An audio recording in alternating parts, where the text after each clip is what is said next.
ଆରେ ଆଜି କ'ଣ ଆସିବ ମାର୍କେଟରୁ? ଘରର ମୁଖ୍ୟ ସଦସ୍ୟ ମାନେ ବାପା। ଅମୃତଭଣ୍ଡା, ପଣସ, ଖମ୍ବଆଳୁ, ବାଇଗଣ। ଘରର ଦ୍ୱିତୀୟ ସଦସ୍ୟ ମାନେ ମୋ ମା।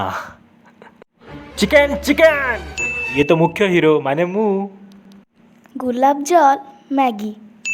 ଆଉ ଆକୁ ବାପା ମା ନଈରେ ପାଇଥିଲେ ମାନେ ଭଉଣୀ। ବେ ମତେ ଖାଇଯା ମତେ। ଆରେ ବାବାରେ, ଆଉ ତୋର ଅନଲାଇନ୍ କ୍ଲାସ୍ଟା କେମିତି ଚାଲିଛି? ହଁ ବାପା ଭଲ ଚାଲିଛି। କାଲି ତ ମୁଁ ଗୋଟେ ରଚନା କହିଥିଲି ତମ ନାଁରେ। ଆଚ୍ଛା ଆଚ୍ଛା। ହ୍ୟାଲୋ ସାର୍, ଆପଣଙ୍କ ପୁଅ ଅନଲାଇନ୍ କ୍ଲାସ୍ରେ ଝିଅଙ୍କୁ ଅନଉଛି। ମୁଁ ଯେତେବେଳେ କହିଲି ତ ବାପାକୁ କହିଦେବି, ସିଏ କହିଲା ମୋ ବାପାକୁ ଡରେନି। ତାପରେ ସେ ଆପଣଙ୍କ ନାଁରେ 2 ଘଣ୍ଟା ରଚନା ଗାଇଲା, ଯେଉଁଟାକି ସାର୍ ବରଦାସ୍ତ କରିପାରୁନି ମୁଁ।